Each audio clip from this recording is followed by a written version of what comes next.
Assalamualaikum warahmatullahi wabarakatuh. Aku mau sharing tentang pengalaman aku menjalani perawatan laser CO2 di Natasa Serang. Masalah aku adalah aku mengalami keratosis ya. Itu sejenis flek yang bentuknya kayak tai lalat, warnanya coklat gitu, tapi dia timbul. Jadi nggak hitam kayak tai lalat tuh enggak, cuman dia coklat-coklat dan banyak gitu ya. Ada di muka aku bagian kanan dan kiri. Sebenarnya kalau misalnya aku lagi pakai hijab kayak gini, itu nggak kelihatan gitu, nggak terlalu kelihatan banyak itu enggak. Tapi ketika aku lagi nggak pakai hijab di rumah itu kelihatan, aduh kayak insecure banget gitu ya. Gitu, dan itu sudah mulai kelihatan juga di depan-depan sini, tapi nggak banyak gitu. Apalagi orang kayak aku nggak suka pakai bedak gitu. Jadi emang cukup mengganggu sebenarnya kan, sudah mulai kelihatan ada beberapa biji yang ada di area depan. Di laser CO2 ini biasanya digunakan untuk mengatasi berbagai macam masalah kulit ya, seperti juga kayak misalnya cancer stadium awal itu juga bisa. Kemudian juga kalau masalah aku ini adalah keratosis, kemudian ada juga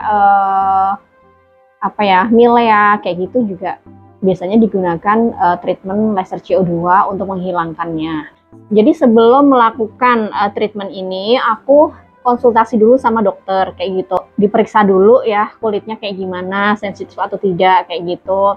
Apakah parah atau enggak. Terus juga aku juga sempat nanya-nanya biayanya berapa kayak gitu ya.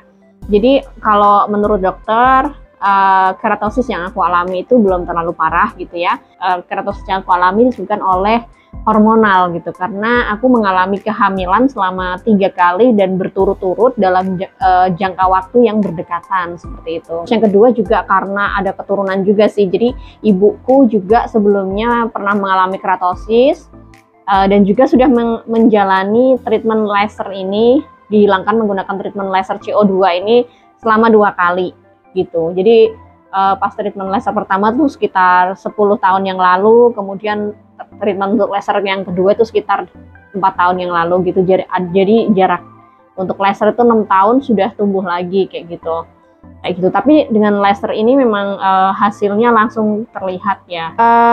Jadi laser CO2 ini sifatnya tuh ablatif ya. Dia mengikis lapisan kulit paling luar dan juga mengikis bagian kulit yang bagian dalam kayak gitu. Jadi kalau ibaratnya itu kayak kulit kita itu kayak kebakar gitu ya, dibakar gitu bagian yang jadi kalau di kasus aku kan masalahnya keratosis gitu ya. Jadi kulit aku yang kena keratosis itu langsung kayak di cutter gitu loh. Tapi cutternya tuh kayak kayak sejenis solder gitu ya. Jadi dia itu ketika dalam proses aku di laser itu kayak bau-bau gosong gitu loh. Kayak gitu, baunya tuh kayak bau kulit aku kebakar kayak gitu. Dan tidak sakit sama sekali ya teman-teman ya, karena saat aku menjalani proses perawatan laser CO2 ini, kondisi muka aku tentunya sudah dikasih anestesi dulu gitu ya. Jadi yang pertama aku lakukan adalah konsultasi ke dokter gitu kan. Terus yang kedua dokter nanti akan langsung melakukan tindakan ya. Lama waktu tindakannya itu tergantung seberapa parah masalah kita. Kalau aku kemarin sekitar 15 menitan lah gitu, dan itu pun juga nggak tegang atau gimana, enggak ya. Jadi aku tidak merasakan sakit sama sekali ya, karena sebelum dilakukan tindakan itu sudah ada anestesi yang dioles, jadi anestesi oles kayak krim gitu. Kemudian juga kita diminta untuk tidak menggunakan riasan yang tebal ya, kayak gitu. Terus juga setelah kita pasca tindakan itu, kita tidak diperbolehkan memakai krim apapun kayak gitu. Jadi saat aku bikin video ini, aku sudah melakukan treatment ini 3 minggu yang lalu ya. Jadi teman-teman lihat sendiri di muka aku sudah lumayan bersih ya, nggak banyak keratosis, nggak ada keratosisnya lagi, cuman bekasnya memang masih kayak merah-merah gitu ya.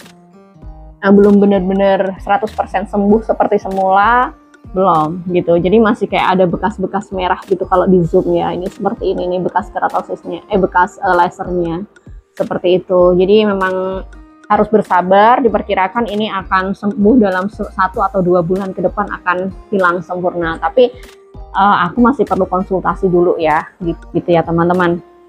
Nanti aku akan tunjukkan ya bagaimana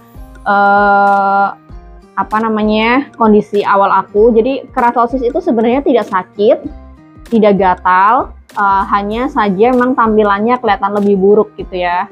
Keratosis itu sebenarnya bisa tumbuh di permukaan manapun ya. Kalau aku sendiri mengalaminya di muka, di pipi kanan dan kiri, dan juga di leher. Tapi di keluarga aku sendiri yang mengalami keratosis cuman ibuku, nenekku, dan aku, adik-adikku tidak gitu. Untuk kasus aku kemarin itu biayanya adalah 1.200.000, itu sudah semuanya ya teman-teman. Jadi udah termasuk biaya layanan dan juga obat pasca perawatannya. Jadi setelah perawatan selesai, aku tuh dikasih krim anti iritasi gitu. Antibiotik ya. Jadi aku juga dioles antibiotik krim gitu ya, krim antibiotik agar bekas-bekas luka itu tidak infeksi seperti itu. Dan tidak ada obat minum yang diberikan saat selesai menjalani treatment tersebut. Kayak gitu. Di gambar pertama itu adalah kondisi aku saat mengalami keratosis. Jadi keratosis itu posisinya paling banyak ada di sebelah kiri dan juga ada di sebelah kanan. Tapi di sebelah kiri pipi itu jumlahnya jauh lebih banyak. Ada juga beberapa keratosis kecil yang menyebar di dahi juga. Gambar selanjutnya itu adalah kondisi pasca tindakan ya. Jadi masih ada krim antibiotik yang teroles di wajah. Itu dilakukan agar tidak terjadi infeksi. Di hari kedua masih kerasa perih ya, dan juga muka masih memerah dan juga iritasi banget ya, kayak gitu, dan rasanya masih sangat tidak nyaman dan harus masih sering dioles sama anti iritasi. Di hari ketiga kondisinya masih tidak jauh berbeda, masih terasa perih ketika terkena air, tapi ini sudah tidak masalah jika terkena air. Dan di hari ke-15 semuanya tampak baik-baik saja. Jadi masih tetap ada bercak merah bekas laser, tapi tidak terlalu kelihatan. Jadi di hari pertama itu emang lumayan harus hati-hati ya, harus lumayan hati-hati.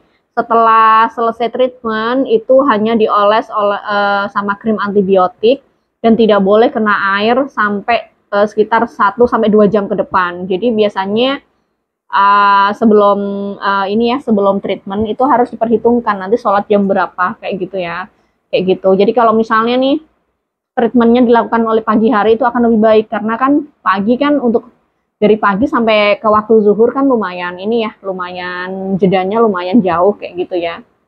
Jadi sebaiknya misalnya treatmentnya jam 8 atau jam 9, nanti pas sholat zuhur sudah boleh kena air kayak gitu. 2 jam setelah treatment kena air itu boleh kayak gitu.